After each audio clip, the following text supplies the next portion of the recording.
Hello Eurovision fans, thank you so much for coming to my channel Eurovision Histories. Today I want to look at the historic win count of the Eurovision Song Contest. How has it developed over the years? What you can see at the moment is the 2023 win count, and as you know, since May 13th this year, Sweden has equaled Ireland's 7 wins, and they are now both in first place on the win count or the medal table. And that made me think, well, we now have a new answer to the question, which country has won the most times? And that has changed a few times during the history of Eurovision, and that's what I want to look at. This is probably my nerdiest video yet. But if you have seen a few videos of my channel, you know that I love statistics. So let's get right to it. This is what it looked like after the first Eurovision Song Contest in 1956. Of course, Liz Assia won and gave Switzerland the very first Eurovision win. Then in 1957, they are joined by the Netherlands with their first win, and in 1958 by France. And then in 1959, we already have the first country to win for a second time, that is the Netherlands, and the year after they are joined by France. From this year on, France will hold the record of having the most wins either alone or with other countries for a very long time. I will let you know when they lose it. Then in 1961, Luxembourg wins with Nous les Amoureux, and in 1962, France wins for a record-breaking third time. In 7 years, they managed to win 3 times, and in the subsequent 60 years, they only managed to win 2 more times. So you can really see the dominance of the French songs and also of the French language in these early years. Then in 1963, we have Denmark join the club, and then Italy with the beautiful Non au l'État. In 1965, you have a second win for Luxembourg with France Gall, but France still in the lead here. Then in 1966, Austria joins the club with a win by Udo Jürgens. And then finally in 1967, the United Kingdom wins for the first time after having come second 5 times up to that point, and they would come second 11 more times in the history of Eurovision. Then in 1968, Spain wins for the very first time.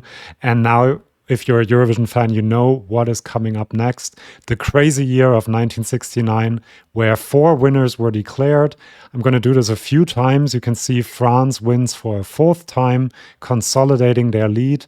Also, the Netherlands have 2 wins here, and then they get their 3rd win. Spain gets their 2nd win in a row. And until today, they have not managed to win again. And the United Kingdom also wins 1 more time. What makes these wins especially problematic, I think, is that all of these countries had won at least once before, some of them several times before. And that might have been the reason why Austria, Sweden, Finland, Norway, and Portugal all decided not to participate in the 1970 contest, because there was just no tiebreaker rule, and it was just kind of unfair that the same countries kept winning. That is what they said, at least. Then in 1970, a future powerhouse joins the club with Dana's win for Ireland.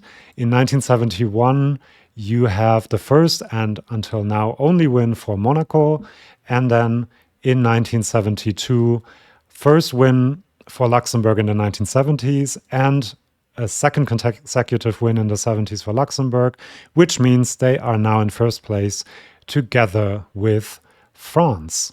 In 1974, another powerhouse enters the stage, and that is Sweden with their iconic win, probably the most iconic win, not probably, the most iconic Eurovision win ever with ABBA. Then in 1975, the Netherlands win for a 4th time and equaling Luxembourg and France's 4 wins. Then in 1976, the UK wins for a 3rd time with Brotherhood of Man. And in 1977, France retakes the first place alone with 5 wins. As you know, this is the last French win until today, 2023. Then in 1978, Israel wins, which had joined only in 1973, really successful really early on. And then the year after, of course, they win a 2nd time with the beautiful Hallelujah. Then in 1980, we have another win for Ireland and the first win for Johnny Logan.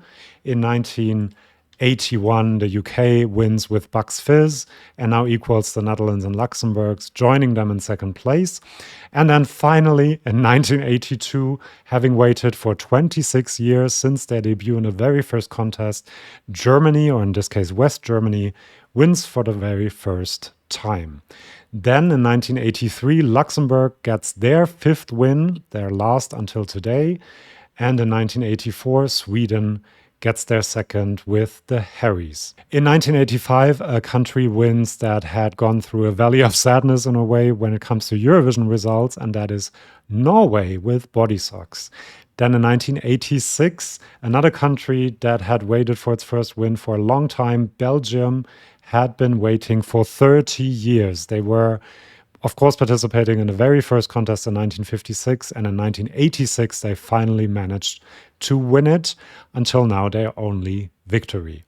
Then in 1987, a historic win, third win for Ireland, but it makes it historic because Johnny Logan becomes the first person to win twice as a performer. Then in 1988, the amazing Celine Dion manages a second victory for Switzerland.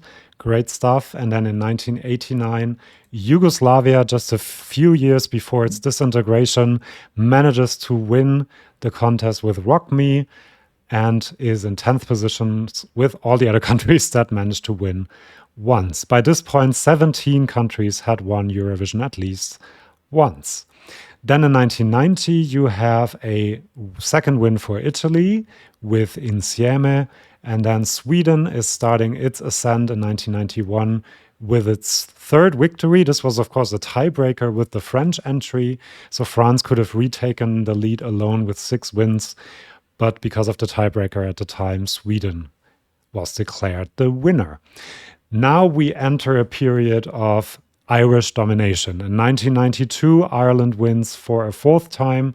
In 1993, for a fifth time. This is also the last time that Luxembourg, which also has 5 wins, enters until 2024. Now, in 1994, a record-breaking and historic third consecutive win for Ireland means that they have 6 wins and are now the sole leaders in the win count.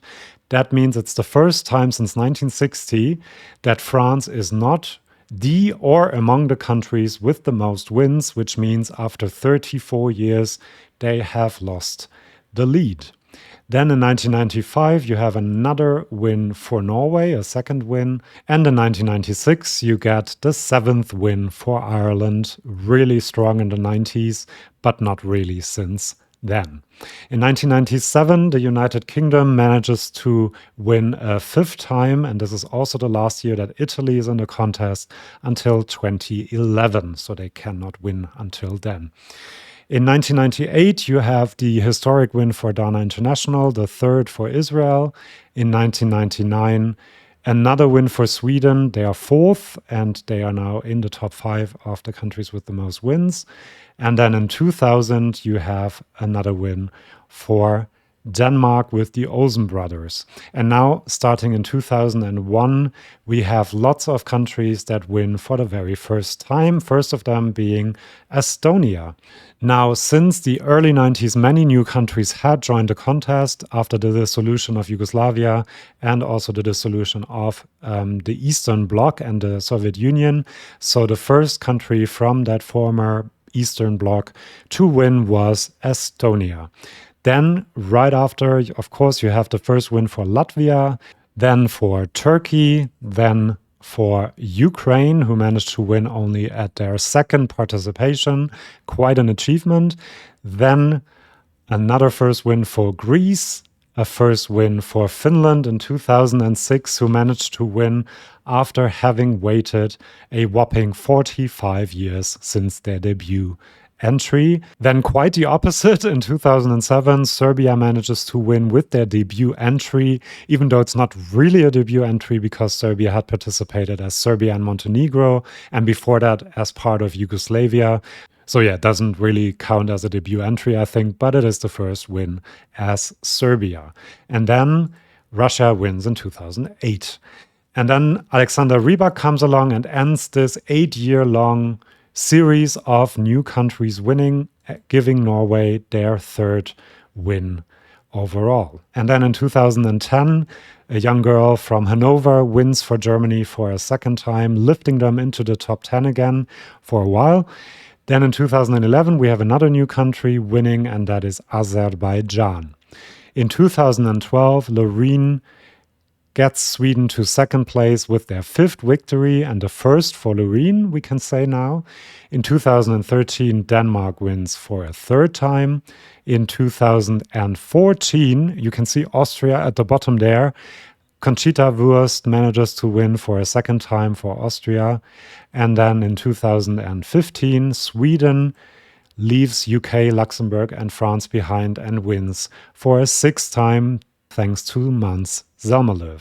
In 2016, Ukraine is lifted to 10th place with their second win by Jamala. Then in 2017, you have Portugal win, and they of course had also waited for a very long time, 53 years to be precise, and finally managed to win in 2017. And then in 2018 you have the fourth victory for Israel by Netta with Toy, and right after the Netherlands win for a fifth time with Duncan Lawrence and Arcade, and now in third place with 5 wins equaling the UK, Luxembourg and France.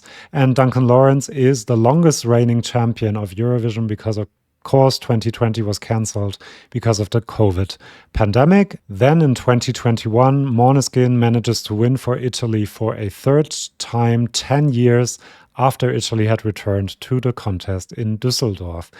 Then in 2022, you have the third win for Ukraine, lifting them into the top 10 again. And in 2023, of course, we can see that Sweden equals Ireland's 7 wins, and Loreen also equals Johnny Logan's win of having won twice as a performer. So these are the current standing after 67 editions of the Eurovision Song Contest. You can see that 27 countries have won, Sweden and Ireland in the lead. Luxembourg, of course, is returning in 2024 and might be able to get their 6th victory. I hope you liked this video, a bit nerdy, a bit statistical, but I still like to talk about it. And please subscribe to my channel if you did like it and if you want more videos like this one. I kind of did this win count for my history videos by edition. I will add them at the end of each of these videos, so check those out if you haven't yet. And there will also be more videos on Eurovision coming up, and I can't wait for the 2024 season to start as well. See you then, and bye-bye.